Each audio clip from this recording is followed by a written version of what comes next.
स्वामीनारायण हरे, स्वामीनारायण हरे। वचनामृत श्री सारंगपुर प्रकरण का 15वां।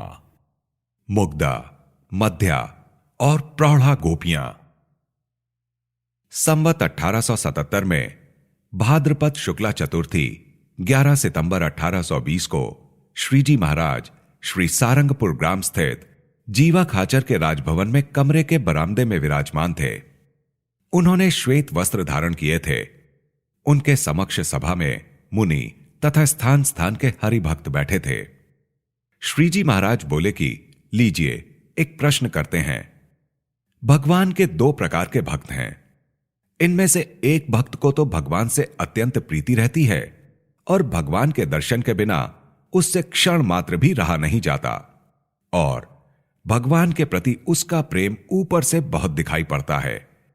तथा भगवान का जो अन्य भक्त है उसे आत्मनिष्ठा भी दृढ़ है तथा वैराग्य भी परिपूर्ण है एवं भगवान के प्रति प्रीति भी है, फिर भी उसका प्रेम पहले भक्त के समान मालूम नहीं होता। और पूर्वोक्त भक्त में यद्यपि आत्मनिष्ठा और वैराग्य नहीं है, तथापि उसकी भक्ति लोगों में बहुत आदर पात्र होती है, किंतु आत्मनिष्ठा तथा वैराग्य युक्त रहने पर भी अन्य भक्त की भगवत भक्ति पहले बताए गए भक्त की भांति अच्छी नहीं दिखती। इन दो प्रकार के भक्तों में किसकी भक्ति श्रेष्ठ है और किसकी भक्ति कनिष्ठ है? तब स्वयं प्रकाशानंद स्वामी ने उत्तर दिया कि आत्मनिष्ठा तथा वैराग्य न रहने पर भी जिसे भगवान से अत्यंत प्रेम है वही श्रेष्ठ है।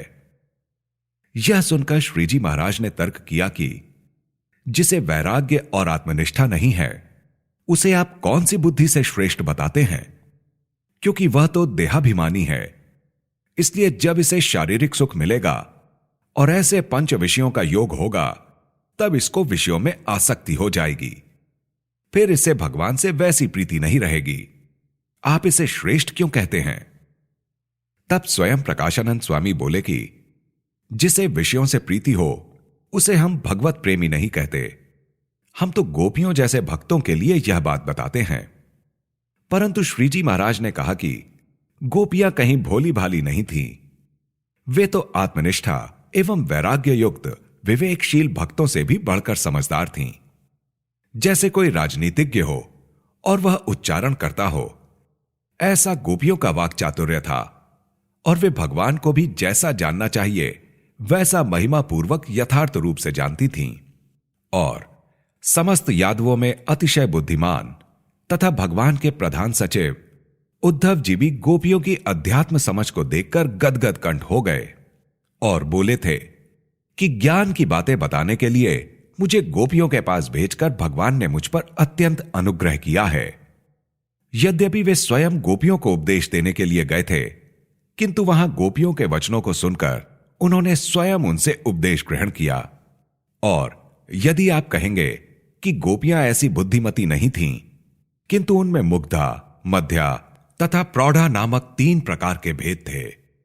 उनमें मुग्धा का लक्षण यह है कि वह भगवान को खूब चकमा देती हैं, फिर ऐसे वचन बोलती रहती हैं कि हम आपके लिए कर करके मर गईं, तो भी आप हमें दृष्टि में नहीं लेते।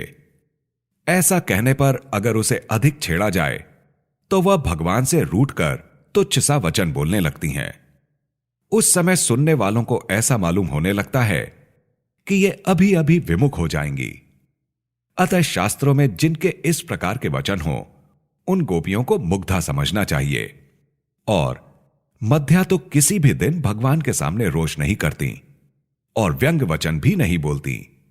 वह चतुराई एवं युक्तिपूर्वक अपना स्वार्थ दूसरे को नहीं मालूम होने देती और अपने स्वार्थ को साधती हुई थोड़ा बहुत भगवान की मर्जी के अनुसार भी करती हैं, परंतु केवल भगवान की ही पसंद के अनुसार नहीं बरतती।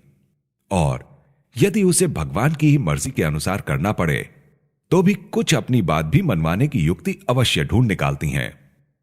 शास्त्रों में जिन गोपियों के ऐसे वचन हो, उनको मध्या जानना। और जो प्रौढ़ा होती हैं, वह तो केवल भगवान की पसंद के अनुसार ही चलती हैं, किंतु किसी प्रकार से अपने स्वार्थ की पूर्ति के लिए युक्ति नहीं खोजती। वे केवल भगवान को प्रसन्न करने का ही सोचती हैं तथा भगवान जिस प्रकार से प्रसन्न रहें उसी तरह वे स्वयं को भी प्रसन्न रखती हैं और वे अपनी बराबरी की गोपियों पर ईर्ष्या और क्रोध करती ही नहीं तथा मान मत्सर आदि समस्त विकारों का परित्याग करके भगवान की सेवा में ही तत्पर रहती हैं और वह कभी भी मन, कर्म तथा वचन द्वारा ऐसा कोई भी आचरण नहीं करती जिससे भगवान अप्रसन्न हो जाएं। शास्त्रों में जिनके ऐसे वचन हो उन गोपियों को प्रौढ़ा समझना चाहिए। इस प्रकार मुग्धा, मध्या तथा प्रौढ़ा गोपियों के भेद हैं। वस्तुतः गोपियों की समझ में अतिशय विवेक था, इसलिए उनकी प्रीति को अविवेकपूर्ण नहीं कहा जा सकता और गोपियां भगवान की महिमा को यथार्थ रूप से जानती थीं। उस महिमा के प्रताप से ही उनके हृदय में आत्मनिष्ठा तथा वैराग्य की भावना सहज बनी रहती थी।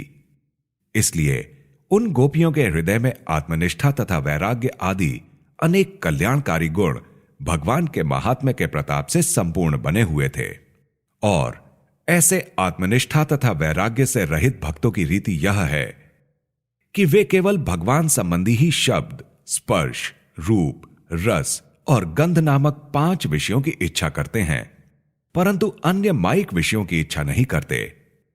भगवान संबंधी 5 विषयों से अतिशय स्नेह के कारण उन्हें वैराग्य और आत्मनिष्ठा न होने के बावजूद उनके हृदय में भगवान के सिवा जगत के किसी भी अन्य संकल्प का उदय मालूम नहीं होता।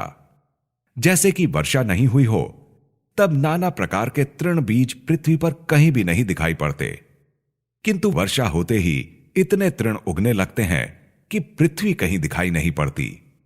वैसे ही आत्मनिष्ठा और वैराग्य रहित पुरुष को यद्यपि भगवान के सिवा अन्य किसी भी विषय के संकल्प मालूम नहीं होते, फिर भी जब उसे कुसंग का योग होगा तब माइक विषयों के संकल्प होने लगेंगे तथा बुद्धि भी भ्रष्ट हो जाएगी। तब उसके हृदय में परमेश्वर की स्मृति भी नहीं रहेगी तथा अखंड रूप से विषयों का ही ध्यान बना रहेगा। तब वैराग्य तथा आत्मनिष्ठा रहित प्रेमी को ऐसा आभास होने लगेगा कि मुझे भगवान से लेश मात्र भी प्रीति नहीं है। अतः आत्मनिष्ठा तथा वैराग्य से रहित जो प्रेमी भक्त दिखाई पड़ता हो वह तो अत्यंत न्यून है, और जिसमें आत्मनिष्ठा एवं वैराग्य के रहते कदाचित भगवान के प्रति साधारण सी प्रीति ही होगी, तो वह ऐसा मानता है कि मेरी जीवात्मा में ही भगवान की मूर्ति अखंड रूप से विराजमान है। ऐसा जानकर ऊपर से यद्यपि भगवान की मूर्ति के दर्शन स्पर्शादि के संबंध में आतुरता जैसा कुछ भी नहीं दिखता है और शांत भाव दिखाई पड़ता है, तो भी उसकी प्रीति की जड़ें गहरी हैं। सो किसी भी कुसंग के योग से उसकी प्रीति कम नहीं हो सकती। इसी कारण वह श्रेष्ठ है तथा एकांतिक भक्त है। इति वचनामृतम। इस प्रकार से श्री सारंगपुर प्रकरण का 15वां वचनामृत पूर्ण हुआ।